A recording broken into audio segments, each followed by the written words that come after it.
ओम शांति।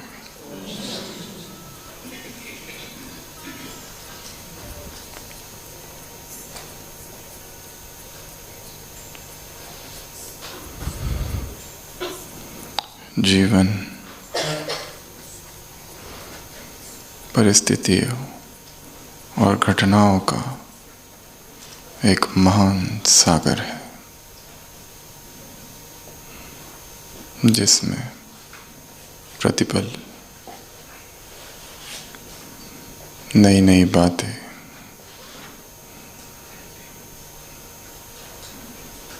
नई नई चुनौतियां,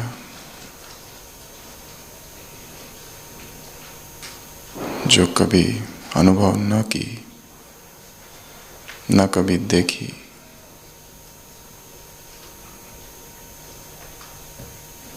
ऐसी चीजें, ऐसे दृश्य सामने आते रहते हैं। दो घटनाओं से आज के इस सत्र की चर्चा करेंगे। एक बहुत अमीर व्यक्ति, छुट्टियों के दिन थे, उसने एक नाव ली और समुद्र की यात्रा पर अकेला निकल गया। अचानक तूफान आया।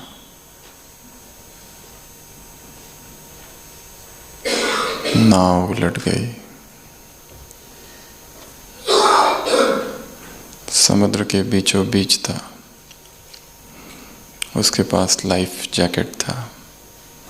उसकी मदद से तैरते हुए वो एक टापू के पास पहुंच गया। भक्त था, भगवान को मानने वाला था, इसलिए भगवान का धन्यवाद किया कि हे प्रभु, आज तुमने मुझे बचा लिया।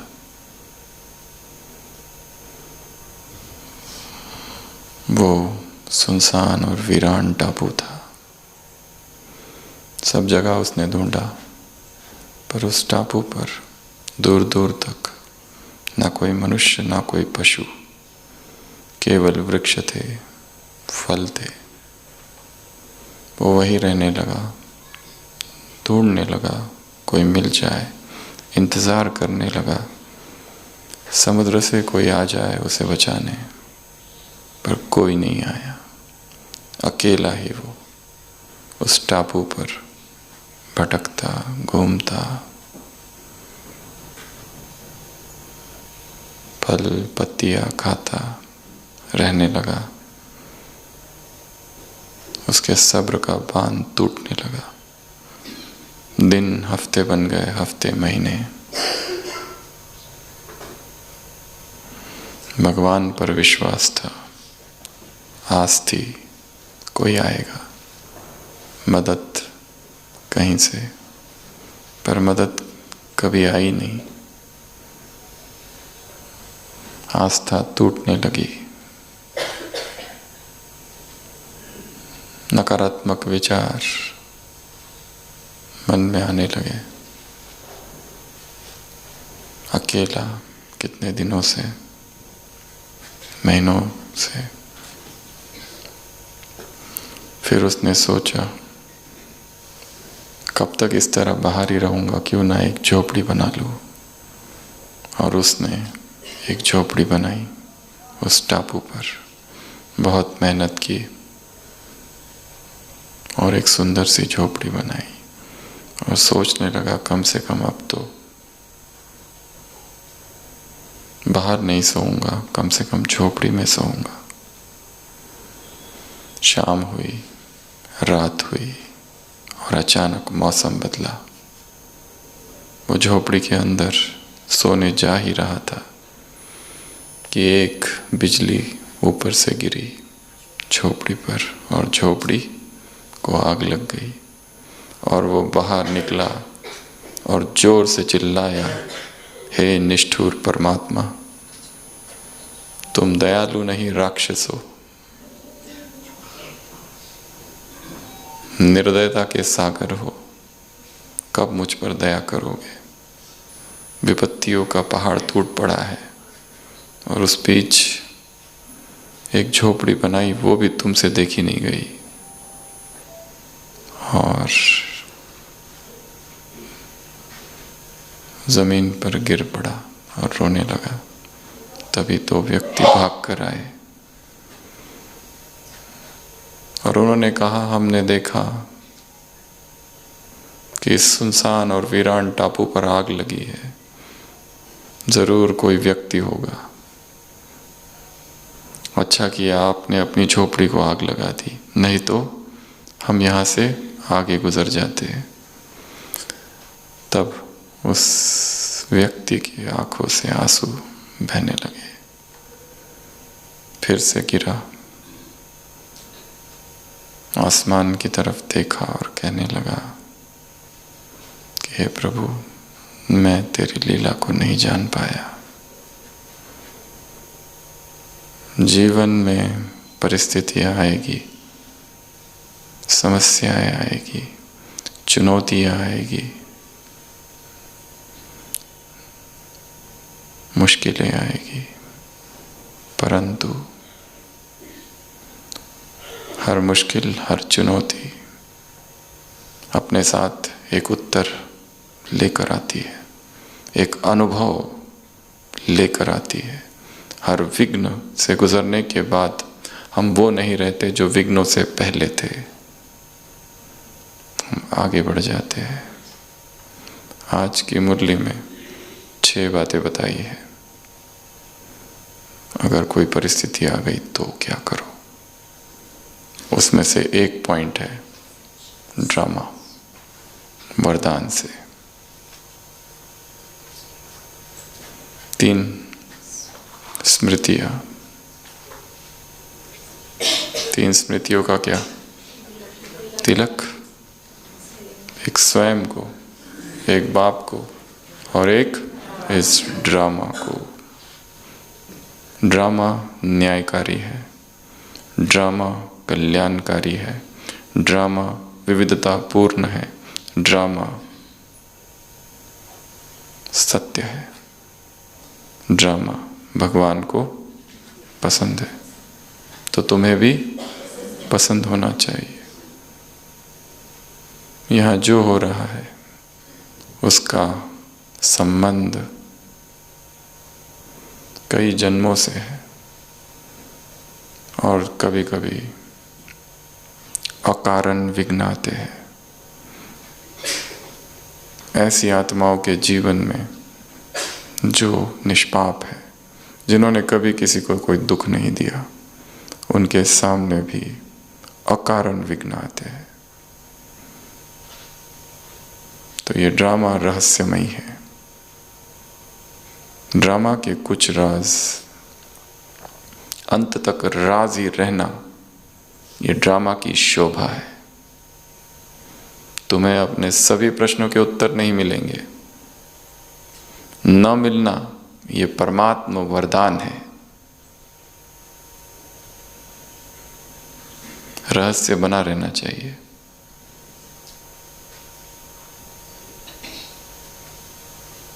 A mystery enwrapped in enigma। रहस्य है, परतें है। जितनी परतें खोलो उतने नए नए रहस्य खुलेंगे। इसलिए जीवन में परिस्थितियां आएगी, विघ्न आएंगे, समस्या आएंगे। बाप कल्याणकारी है, युग कल्याणकारी है, मैं विश्व कल्याणकारी हूं, समय कल्याणकारी है, मेरा कल्याण हो नहीं सकता।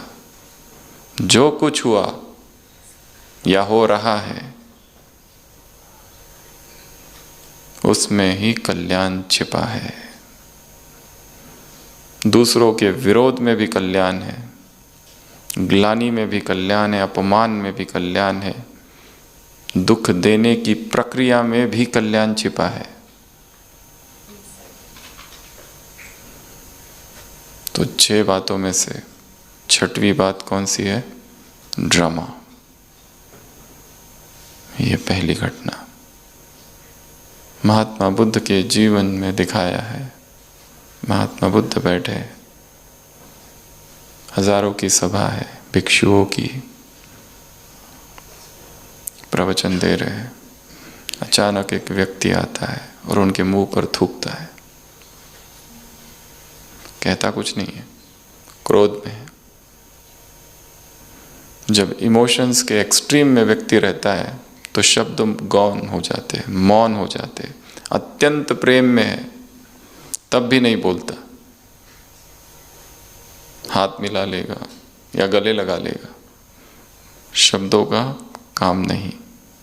और अत्यंत क्रोध में है तब भी शब्दों का काम नहीं। थूकने से समझ जाओ कि मैं कौन हूं और किस लिए। बुद्ध कहते हैं व्हाट नेक्स्ट, आगे क्या है। फिर उसे आश्चर्य होता है, आगे क्या? क्योंकि इसके पहले भी कईयों का अपमान किया था। किसी ने ऐसा प्रश्न नहीं पूछा था कि आगे क्या।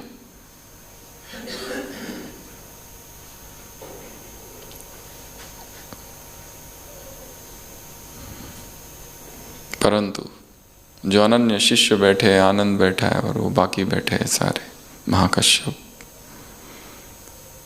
वो कहते हैं आप चुप रहे, आपको कुछ करना चाहिए था।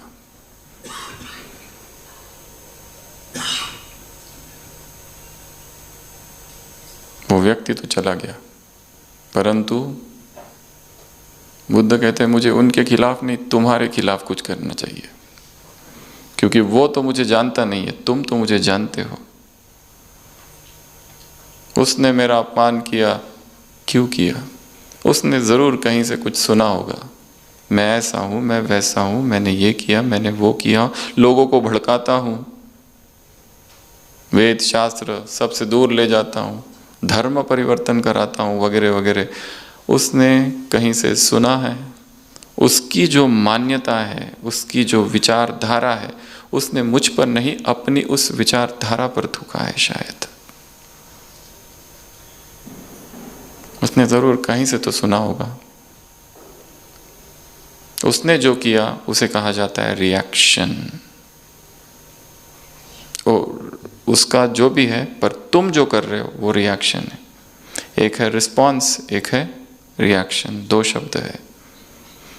रिस्पॉन्स जो है वो वर्तमान से आता है और रिएक्शन जो है वो अतीत से आती है।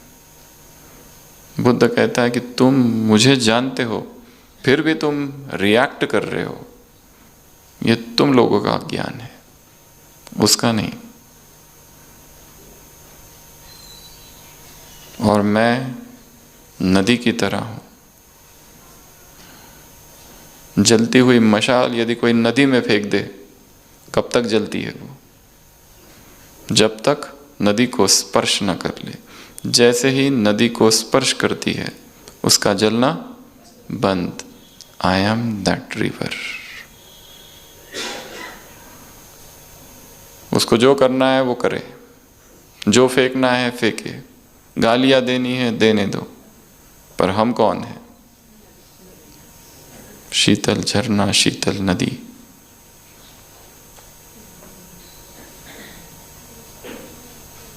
वो व्यक्ति रात भर सो नहीं सकता है, सोचते रहता है मैंने कुछ गलत तो नहीं कर दिया। दूसरे दिन फिर आता है, रोने लगता है, अब भी कुछ नहीं बोल रहा है, अब रो रहा है, अब भी मौन है, और फिर कहता है मुझे माफ कर दो। बुद्ध कहता है कौन किसको माफ करेगा? क्योंकि कल जो तुम थे वो आज हो ही नहीं, क्योंकि सब कुछ बदल रहा है, सब अनित्य है। जो कल व्यक्ति आया था और आज जो है, ये दोनों ही अलग अलग है। उससे भी ज्यादा कल तुमने जिस पर थूका था वो मैं भी नहीं हूं, अब मैं भी बदल चुका हूं। सब बदल रहा है। 5 मिनट पहले क्लास में जितने लोग बैठे थे और अभी जो बैठे हैं वो अलग है। सब बदल रहा है, प्रवाह में है। वो हमारा दोष है कि हमने पकड़ के रखा है। रिएक्शन हमारी मान्यताओं से आती है, रिस्पॉन्स जो है वो वर्तमान से आता है। रिस्पॉन्स अर्थात जहाँ होश है, जहाँ ज्ञान बुद्धि में है, उस आधार से जो कर्म होते हैं वो रिस्पॉन्स। जहाँ जागृति है, बेहोशी अर्थात रिएक्शन।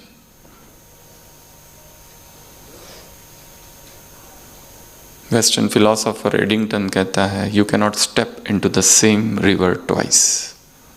एक ही नदी में आप 2 बार पैर नहीं रख सकते।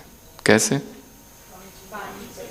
पानी तो चला गया, पैर रखा, पैर उठाया, अब जो पैर रखा अब नदी बदल चुकी है, पानी बह गया। उसी तरह इस जीवन में भी सब कुछ बदल रहा है, जीवन बदल रहा है, क्षण बदल रहे, आगे बढ़ रहे हैं। हमारी दूसरों के लिए जो मान्यताएं हैं वो बदल रही है, और हमने अगर एक मान्यता को पकड़ के रखा है, हमने उस व्यक्ति को क्रोध करते हुए देखा था, 10 साल हो गए, वो कहाँ से कहाँ निकल गया है, पर हमने मन में पकड़ के रखा है ये ऐसा है। Changing changing changing. तो आज की मुरली में 6 बातें हैं। सबसे पहला, कोई इंसल्ट करे, कोई गाली दे, कोई दुख दे, कोई डिसरिस्पेक्ट करे, सबसे पहला काम फॉलो किसको करना है? बाप दादा। सुख देना, सुख लेना, टू फॉलो फादर। तो आज की मुरली से homework number 1, follow father challenge. कितने दिन के लिए? 7 दिन के लिए, ज़्यादा नहीं, केवल 7 दिन। 7 दिन के बाद नई मुरली आएगी। फॉलो फादर कितने दिन? 7 दिन। ये चैलेंज है।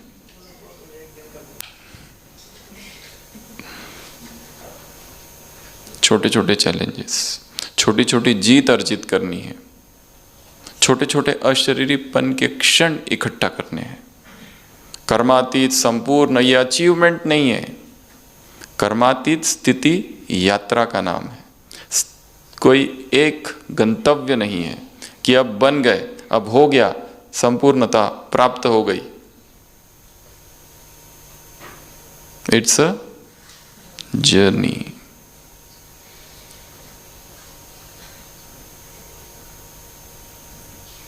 इंस्टॉलमेंट्स, छोटे छोटे टुकड़े किश्तों किश्तों में जमा करनी है।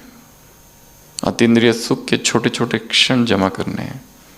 दुआओं के छोटे छोटे टुकड़े जमा करने हैं। तो पहला काम, फॉलो फादर चैलेंज। परिस्थिति आएगी, उसी परिस्थिति में उसने क्या किया होता, ब्रह्मा ने क्या किया होता, सृष्टि के आदि पिता ने क्या किया होता। ये सबसे पहली बात। दूसरा, फीलिंग्स। बाबा ने पूछा है, फीलिंग तो नहीं आ जाती है? कुमारियों से पूछा, फीलिंग तो नहीं आ जाती है? फीलिंग्स, इमोशंस ये तब आते हैं जब हम आइडेंटिफाई कर लेते हैं। हमें इंसल्ट व्यक्ति तभी कर सकता है जब उसे स्वीकार करते हैं। बुद्ध के ही जीवन की कहानी जो बचपन से हम सब लोग सुनते आ रहे हैं। वो जा रहे, कोई आए और गालियां देने लगे। क्या कहा कि मैं अभी जल्दी में हूं, मुझे अगले गांव में पहुंचना है, ये अभी तुम अपने पास ही रखो, बाद में आते समय लूंगा। हाँ, तुमने आने में, गालियां देने में लेट कर दिया। 10 साल पहले अगर दी होती तो शायद मैं ले चुका होता, पर अब नहीं। अब मैं आगे बढ़ चुका हूं यात्रा में।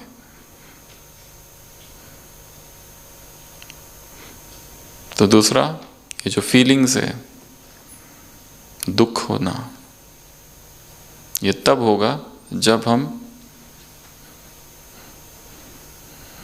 हमारे जीवन का बटन कोई और प्रेस कर रहा है, कंट्रोल किसी और के हाथ में दिया है, वो डिक्टेट करते, हम मशीन है, वो कंट्रोल कर रहे। उधर से दबाते हैं तो खुश, उधर से दबाते दुख तो हम दुखी, उधर से आके महिमा, इतनी महिमा करते, इतनी महिमा करते, तुम योगी हो, तपस्वी हो, तुमको देख के एकदम ब्रह्मा का साक्षात्कार हो जाता है।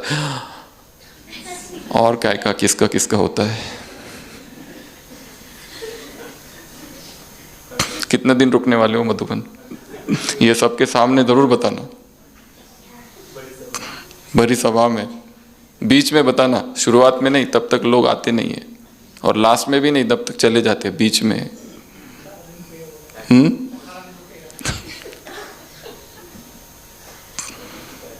फिर दूसरा, ढोंगी, पाखंडी, बोलते कुछ हो करते कुछ हो, एकदम उदास। बटन उधर है उसकी जेब में, वो डिसाइड करते हैं हमारा मूड कैसा रहेगा।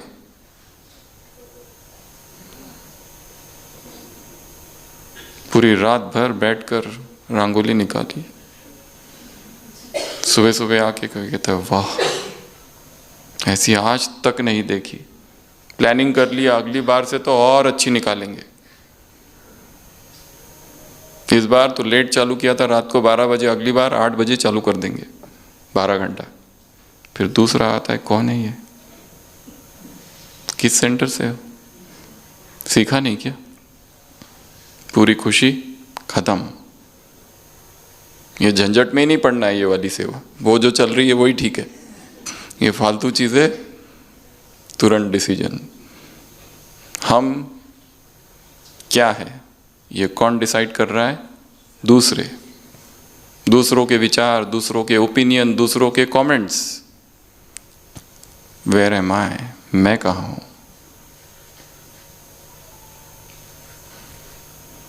अच्छे कर्म किए उसके लिए मुझे दूसरों का सिग्नेचर चाहिए, वैलिडेशन चाहिए, सर्टिफिकेट चाहिए कि तुमने अच्छी सेवा की है। तब तक बेचैनी है कि नहीं की मुझे पता नहीं है।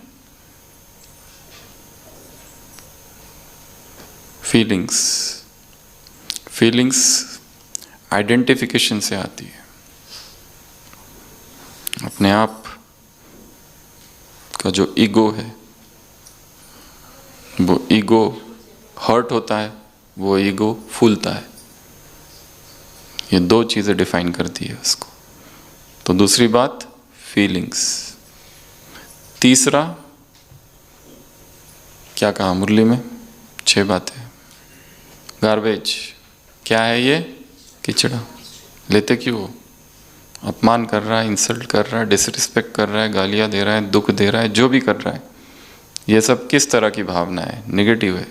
अगर इसको हमने ले लिया, स्वीकार कर लिया, तो वो ज्ञान इतना गहरा नहीं जाएगा जितना ये गहरे जाएंगे, ये भाव।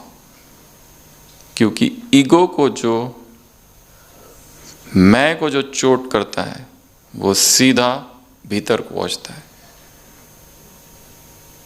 बाकी ऊपर ऊपर रहता है।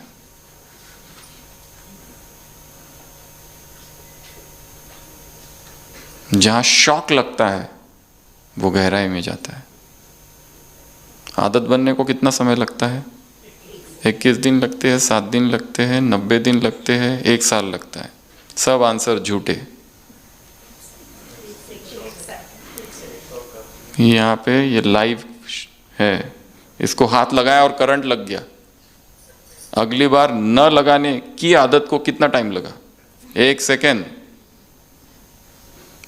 आदत बन गई अभी कि इसको हाथ नहीं लगाना है, कितना टाइम लगा? 1 सेकेंड। क्योंकि ये जो झटका लगा था,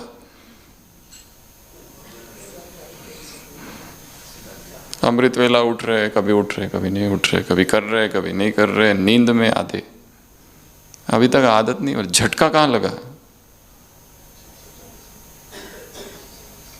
डेंजर।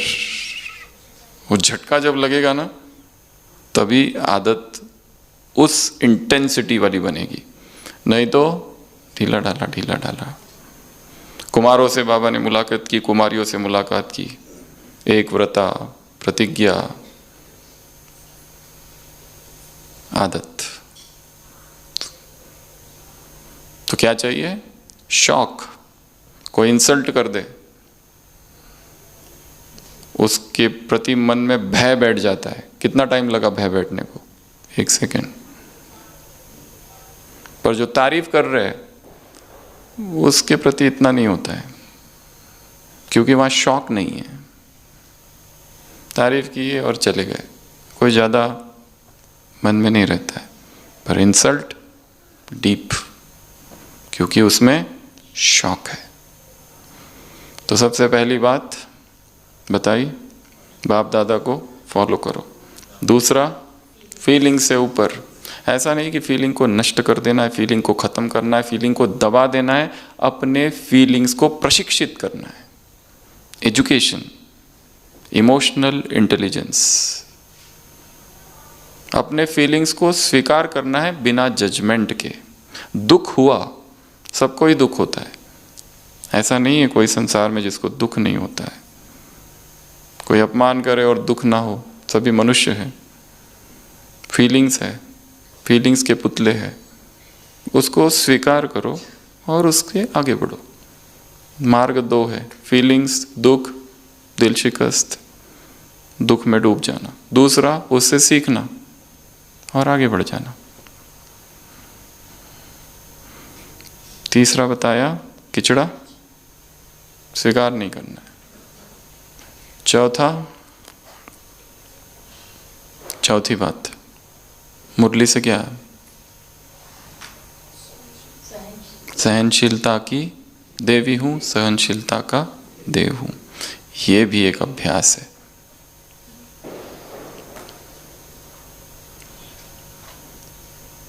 मगर संकल्प कर लिया कि मुझे सहन करना है, तो यात्रा सहज। जब ये करते कि मैं सहन नहीं करूंगा, तुरंत खत्म। भारत में जो शादियां होती है और विदेश में जो शादियां होती है, उसमें यही अंतर है। उधर पत्नी कहती है वाई शुड आई टॉलरेट, और खत्म।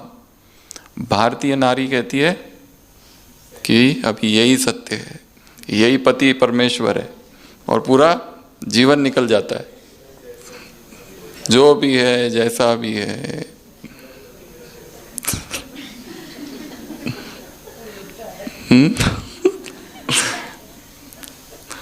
मॉडर्न में उल्टा हो गया होगा, पर हम परंपरा में जो चल रहा है उसकी बात कर रहे हैं। तो एक संकल्प है कि मुझे ये सब सहन करना है, सिक सिक झुक झुक मर मर, क्योंकि उसने खुद ही आदेश दिया है, सहन करो सहनशाह बनोगे, वगैरह वगैरह बहुत सारी बातें मुरलियों में कही है। और सहनशीलता से हमारे अंदर सुषुप्त शक्तियाँ जागृत होती है। हमारे भीतर जो हम हर चीज़ से डरते हैं, भय भय भय, हर चीज़ से भय लगता है। हॉस्पिटल जाने से भय, डॉक्टर को दिखाने से भय, हर चीज़ से भय, रोड क्रॉस करने से भय, लोकल से भय, बड़े शहरों में जाने से भय, अंधेरे से भय, ऊंचाइयों से भय, जानवरों से भय, रात में सो नहीं सकते अकेले, भय, फोबियाज। बहुत बड़ी लिस्ट है फोबिया की। डर लगता है, कारण नहीं है कुछ, पर लगता है। सब छोड़ ना दे, मेरे खिलाफ ना हो जाए, मुझे अकेला ना कर दे, भय भय भय। अध्यात्म की यात्रा निर्भय होने की यात्रा है, स्वतंत्रता की यात्रा है, अकेले हो जाने की यात्रा है।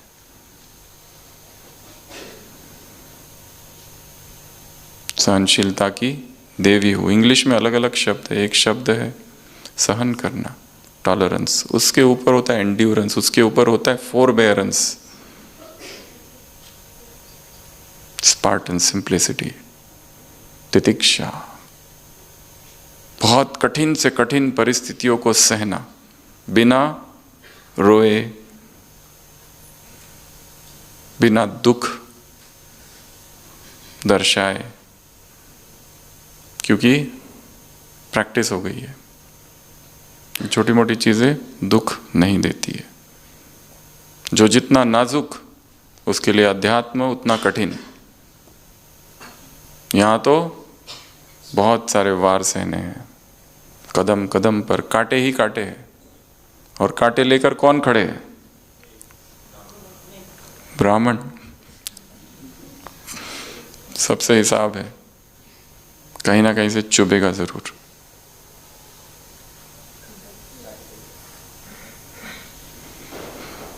कितने हो गए? 4। पांचवा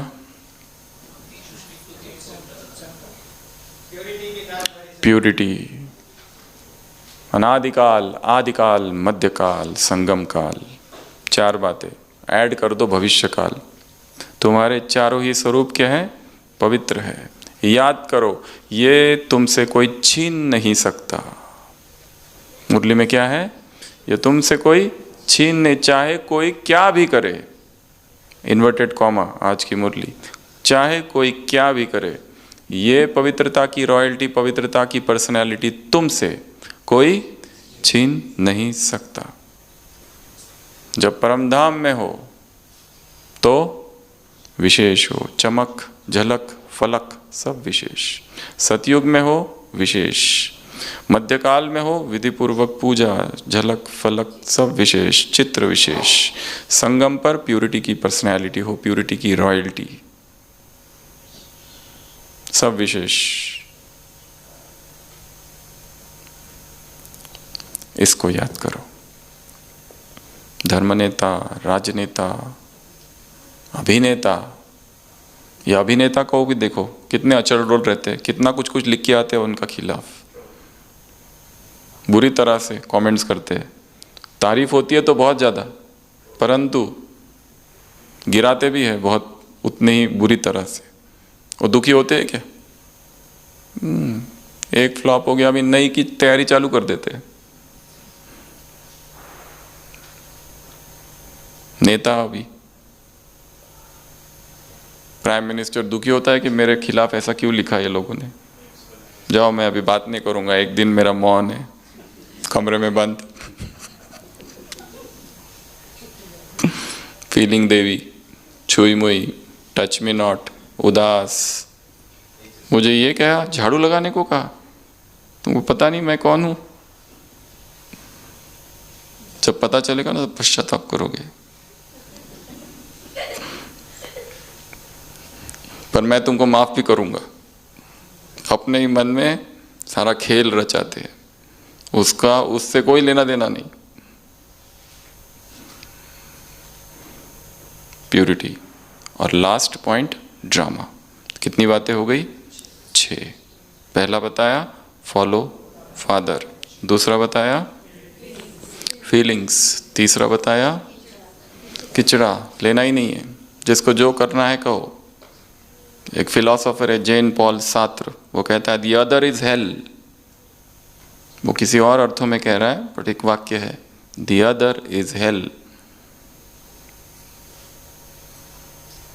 अगला सहनशील, टॉलरेंस, एंड्योरेंस, फोरबेरेंस, तितिक्षा।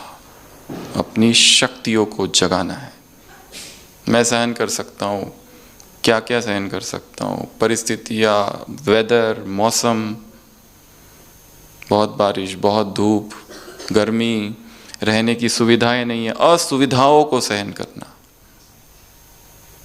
जैसा चाहा था, मनपसंद वो नहीं मिला, उसको सहन करना। व्यक्तियों को,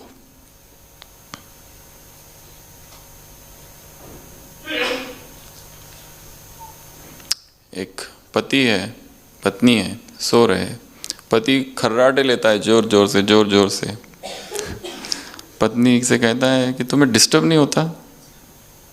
मुझे पता है मेरे खर्राटे पूरे कमरे में गूंजते हैं। तभी तुमने आज तक कभी कुछ नहीं कहा। वो कहती है कि आज जब हम पार्टी में गए थे तो तुम्हारा दोस्त अपनी पत्नी की कितनी बुराई कर रहा था सबके सामने, तुमने कभी नहीं किया, इसलिए चलेगा। ओके।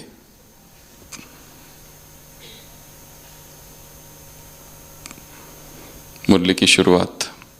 कौन किसको देख रहा है?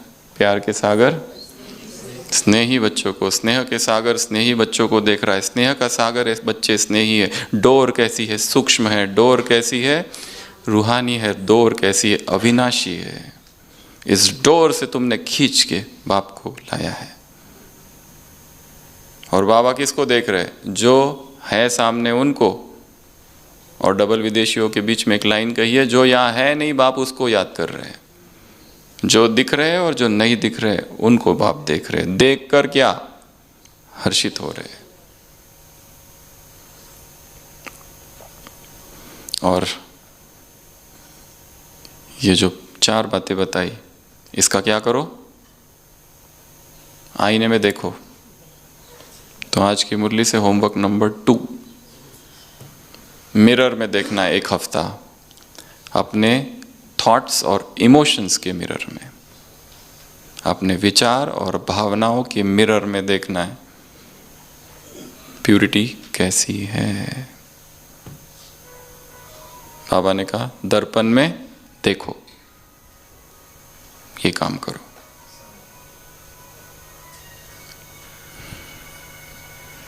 उसके बाद में नेक्स्ट पॉइंट, प्यूरिटी की दृष्टि, प्यूरिटी की वृत्ति और प्यूरिटी की कृति। प्यूरिटी की वृत्ति अर्थात शुभ भावना, शुभ कामना। होमवर्क नंबर 3 आज की मुरली से। Good wishes exercise. ऐसे 3 व्यक्तियों को अमृत वेले याद करना है। उसमें से एक ऐसा होना चाहिए जिससे सबसे ज्यादा हिसाब है। 3 व्यक्ति, उसमें से एक ऐसा होगा जो स्पेशल, जिससे सबसे ज्यादा हिसाब है। उनके प्रति क्या करना है? शुभ भावनाओं की किरणें। क्योंकि हर एक के जीवन में कोई ऐसा तो एक होगा ही। 3 तो नहीं, एक तो कंपलसरी है, जो पीछे ही पड़ा है, पता नहीं किस जन्म के और कौन से हिसाब है। हमारा पूरा ज्ञान योग कि दिन रात वो पेपर, जीवंत प्रतिमूर्ति है पेपर की। उसके सामने जाते ही हर बार रिजल्ट फेल आता है, पासिंग मार्क भी नहीं मिलते। ऐसा एक तो होगा ही, वो कोई भी हो सकता है। तो ऐसे 3 व्यक्तियों के लिए शुभ भावना और शुभकामनाएं। कब? अमृत वेला। तो ये है प्यूरिटी की वृत्ति। प्यूरिटी की दृष्टि अर्थात भाई भाई की, आत्मिक या फरिश्ते की, इसका भी अभ्यास। और फिर प्यूरिटी की कृति, उसमें हमने वो 6 बातें बताई। फॉलो फादर करो, फीलिंग से ऊपर रहो, किचड़ा लेना नहीं, जिसको जो देना है देते रहे। हम अंदर नहीं समाएंगे। भगवान कह रहा है तुम महान हो, तुम श्रेष्ठ हो, और ये कह रहे कि तुम मूर्ख हो। किसका सुनोगे?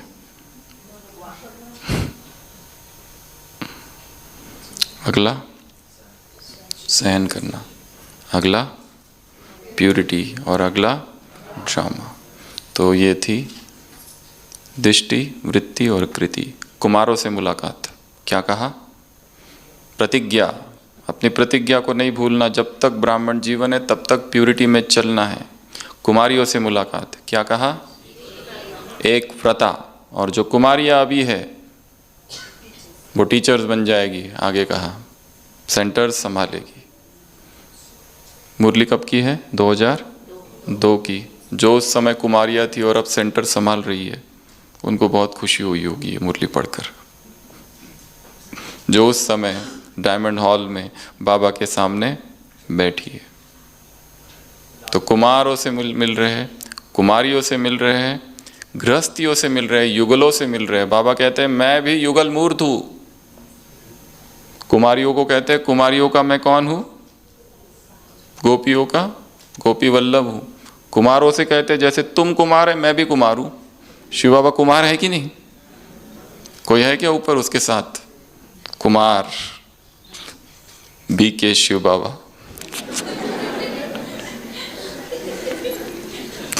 कुमार है ना, मास्टर कुमार, सुप्रीम कुमार, कुमार ही है वो। और युगलों से कह रहे हैं मैं युगल मूर्त बाप दादा युगलों से मिल रहे हैं। क्या कहा उनको?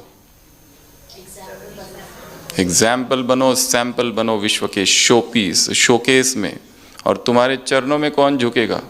भक्त झुकेंगे, महामंडलेश्वर झुकेंगे, ज्ञानी झुकेंगे, साधु झुकेंगे, सन्यासी झुकेंगे। 4 ऑप्शन दिए। महामंडलेश्वर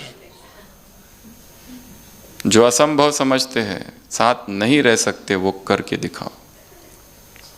कितना बड़ा चैलेंज पापा ने कहा, ये चैलेंज है, ये चैलेंज करके दिखाओ। युगल मूर्त, देह और देह भान से ऊपर। यह तभी होगा जब दोनों ही ईश्वरीय सेवा में हैं, दोनों ही ईश्वरीय प्रेम में मगन हैं, विचारधाराएं एक तरफ चल रही है। और ऐसे जो होंगे वो बहुत भाग्यशाली है। तो फिर उसके बाद में किससे मुलाकात की? विदेशियों से मुलाकात, टीचर से। हाँ, टीचर्स को क्या कहा? अपने फीचर से फ्यूचर और अपने फीचर से फरिश्ता स्वरूप दिखाई दे। और क्या कहा? और क्या कहा? सर्वव्यापी की पॉइंट है, पावरफुल। हम में कौन दिखाई दे? बाबा दिखाई दे। तो ये सर्वव्यापी की धारणा किसने फैलाई? हम ही है वो कल्प्रिट्स। भक्तों का इसमें कोई दोष नहीं, क्योंकि तुमने ही अपनी स्थिति को इतना ऊंचा कर दिया कि तुम में ही भगवान दिखाई देने लगा। एक तो ये कारण है सर्वव्यापी भगवान हो गया द्वापर से, तुम्हारी वजह से। और दूसरा भी कारण है, कौन सा? तुम तो यहीं कहीं बाबा मेरे आस पास हो। तुम्हारे अनुभव ही ऐसे है कि जहां देखता हूं वहां पर तुम ही तुम हो। शिवमय, शिवा कॉन्शियसनेस।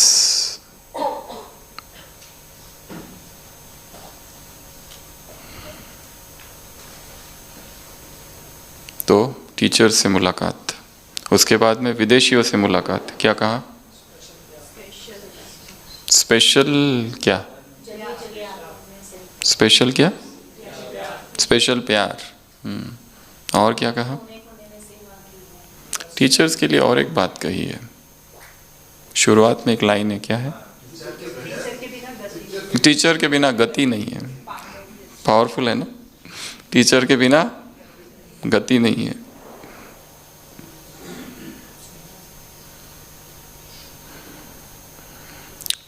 उल्हाना पूरा किया किसने? विदेशियों ने। नहीं तो बाप विश्व कल्याणकारी का टाइटल सिद्ध नहीं होता।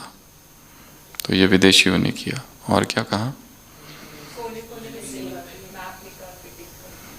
उससे पहले दादी जानकी से। ये थकाना नहीं है, बाबा ने क्या फिर भी थकाओ थोड़ा कम, पर फिर भी ये थकना नहीं है। ये क्या है? डैश है, मजेदार नहीं, मौज। ये क्या है? मौज है। तो सेवा कैसी लगे? मौज बन जाए। एक भी विश्व का कोई ऐसा कोई देश ना रहे कि जहां पर संदेश ना दिया हो। ये मुरली की लाइन है। उसी तरह सोचना, जहां हम रहते हैं, जिस शहर में रहते हैं, जिस गांव में रहते हैं, वहां पर एक ऐसा कोई घर ना बचे जिसमें हमने संदेश न दिया हो। इसलिए अपना जो शहर है, गांव है, उसका नक्शा निकालो और देखो कहाँ नहीं पहुँचे। कौन सा मेडिकल कॉलेज है, कौन सा डेंटल कॉलेज है, इंजीनियरिंग कॉलेज है, कौन से वर्ग के लोग बचे हुए, लेबर क्लास, रिक्शा वाले, कौन है जो बचे हैं। ये काम करना है। ये है अगला होमवर्क आज की मुरली से, कि क्या किया जाए जो उन तक संदेश पहुंच जाए।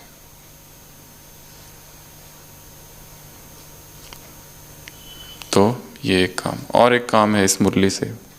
बाबा क्या देख रहे हैं सिर पर? ताज।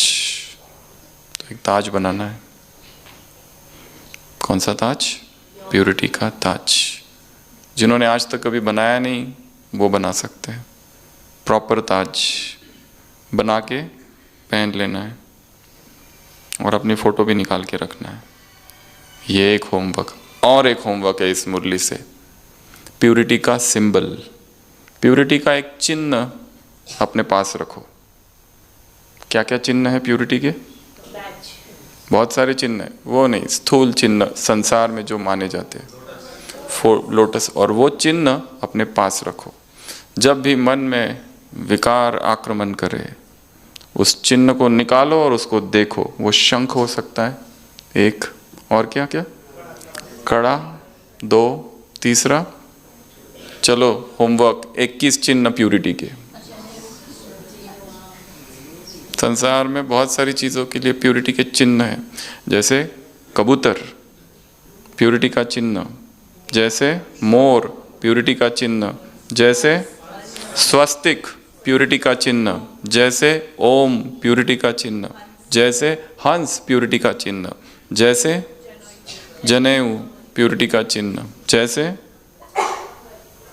कंगन बोल दिया, मोर का पंख वो भी प्योरिटी का चिन्ह, या फिर फूल, कोई भी फूल प्योरिटी का चिन्ह, या फिर छोटा सा बच्चा है हंस रहा है, निरागस बालक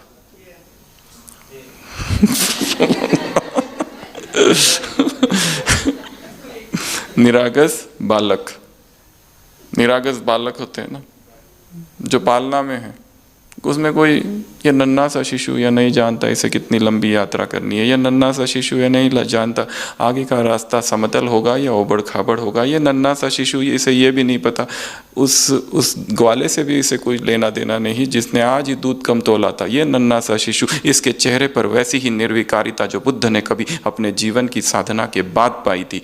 ये नन्हा सा शिशु, ऐसी एक कविता है। तो जब भी मन में विकार आए आंखें बंद करो और छोटे बच्चे को हंसता हुआ देखो। ये क्या है? प्योरिटी का चिन्ह। अब बच्चा कहाँ से लाओगे? कहीं ना कहीं होंगे आसपास।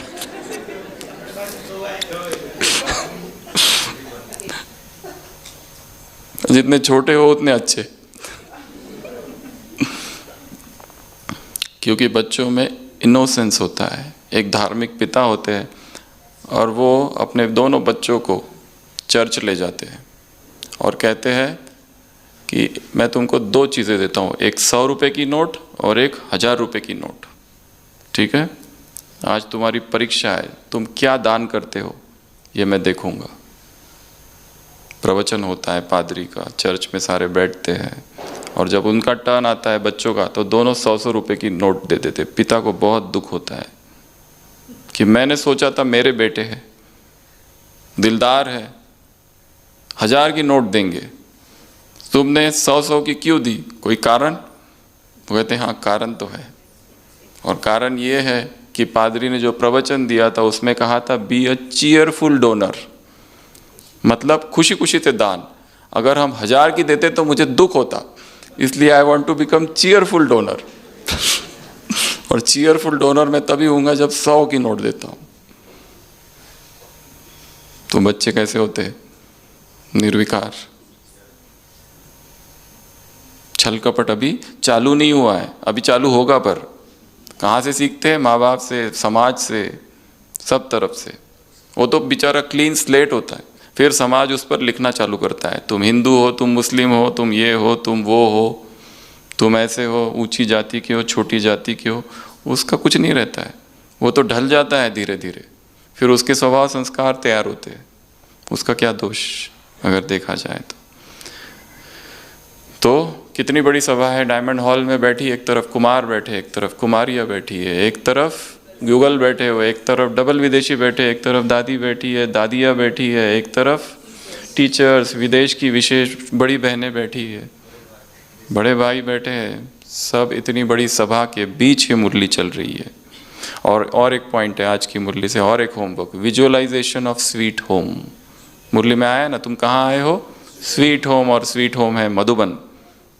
तो 24 घंटे में एक बार आंखें बंद करो और मधुबन का चक्कर लगाओ। जो मधुबन में रहते हैं वो भी विजुलाइज करना, देखना आंखों से। अभी मैं कुटिया में हूँ, अभी मैं हॉल में हूँ, हिस्ट्री हॉल में हूँ, अभी मैं बाबा के कमरे में, अभी मैं शांति स्तंभ में हूँ, अभी मैं आंगन में हूँ। आंखों से देखना, विजुअलाइजेशन ऑफ स्वीट होम, ये भी अभ्यास करना। एक लास्ट होमवर्क मुरली से, 3 एक्सरसाइजेस जो वरदान में है। बाप को याद, स्वयं को याद, बाप को याद और ड्रामा को याद। 3 रिमेंबरिंग एक्सरसाइजेस। कितना दिन करना है ये सारा काम? 1 हफ्ता। और इसके लिए कल सुबह अमृत वेले के बाद इस मुरली को एक बार फिर से पढ़ना, ठीक है? इससे पहले कि नई मुरली हाथ में आ जाए, एक बार इसको रिवाइज करना। ऐसे प्यूरिटी की रॉयल्टी वाले, ऐसे कौन सी दृष्टि, कौन सी बुद्धि और कौन सा शीतल मन, शीतल अलौकिक, और बुद्धि रहम दिल बुद्धि वाले। ऐसे चेहरे और चलन से प्यूरिटी की पर्सनैलिटी, प्यूरिटी की रॉयल्टी, ऐसी प्यूरिटी की झलक, फलक, चमक, नशा, रूहानी नशे वाले। ऐसे ऐसे 3 स्मृतियों का तिलक लगाने वाले। ऐसे अचल अडोल रहने वाले परिस्थितियों में। ऐसे सहनशीलता के देव और सहनशीलता की देवियां। ऐसे मास्टर ब्रह्मा मुरली में है क्या ये? ऐसे फीलिंग प्रूफ। ऐसे ना स्वीट रोम का चक्कर लगाने वाले। ऐसा सदा मौज में रहने वाले। ऐसे फीचर से फ्यूचर को प्रत्यक्ष कराने वाले, अपने फीचर से फरिश्ता स्वरूप दिखाने वाले। ऐसे पवित्रता की प्रतिज्ञा लेने वाले, ऐसे पवित्रता के जीवन में चलने वाले। ऐसे एक व्रता, ऐसे ऐसे महामंडलेश्वरों को अपने चरणों में डिगाने वाले। ऐसे युगल मूर्त। ऐसे ऐसे दर्पण में अपने मन को, अपनी भावनाओं को देखने वाले, परसेंटेज को देखने वाले, झलक को देखने वाले, फलक को देखने वाले। ऐसे हाँ, ऐसे प्यूरिटी का ताज पहनने वाले, ऐसे स्नेही बच्चों को, ऐसे रूहानी अविनाशी सूक्ष्म डोर से बाप को भी खींच कर नीचे लाने वाले। ऐसे सभा में बैठे हुए और सभा में न बैठे हुए। ऐसे जो जाकर सेंटर इंचार्ज और सेंटर संभालने वाली बनने वाली है। ऐसे ऐसे विश्व कल्याण कर, हर एक तक बाप का संदेश पहुंचाने वाले। ऐसे घर जाके ढीले ना बनने वाले। ऐसे होमवर्क करने वाले। ऐसे होमवर्क मुरली से निकालने वाले। ऐसे दूसरों को होमवर्क देने वाले। ऐसे खुद भी होमवर्क करने वाले। ऐसे फॉलो फादर। ऐसे ऐसे हाँ, कम थकाने वाले। ऐसे थकान भी मौज बन जाए, सेवा भी मौज बन जाए। ऐसे एक स्थान भी ना छोड़ने वाले, कोई भी देश छूटे ना। स्वयं में बाप दिखा